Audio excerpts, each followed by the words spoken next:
In the year 300 BC, a man watched the entirety of his life's work sink into the Mediterranean Sea. Zeno of Cyprus did not curse the gods. He did not weep on the shores of Athens. Instead, he walked into a bookstore. We live under a profound illusion, the illusion that our stability depends on the cooperativeness of reality.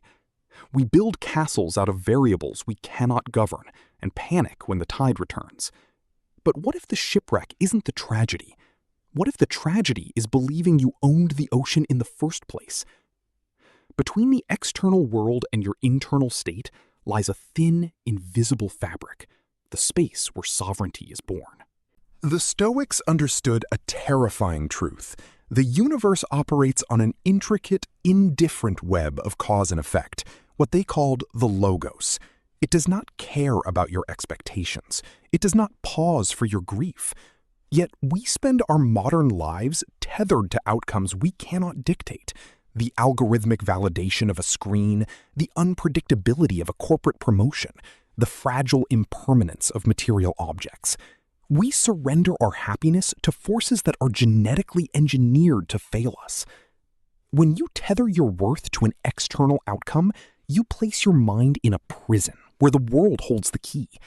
The architecture of an unshakable mind requires a brutal, daily separation, a clean cut between what is yours to control and what belongs to the void.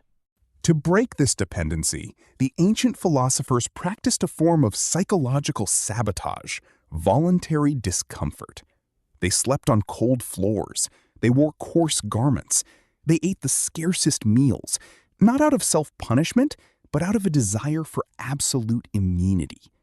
They asked themselves a terrifyingly liberating question. Is this the condition that I feared? Will you willingly embrace the worst-case scenario?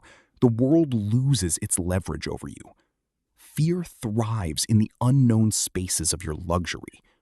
By confronting the cold shower, the empty plate, the quiet isolation, you realize that your survival does not require the applause of the world. You learn to live with less so that nothing can be stolen from you. True power is found in the anatomy of a second. Between the stimulus and your response, there is a hidden canyon. In that canyon lies your entire freedom. Epictetus, born into the chains of slavery, noted that suffering does not come from the events themselves, but from our judgments about them. The rain is not malicious, it is simply wet. The insult is not a weapon, it is merely noise moving through the air.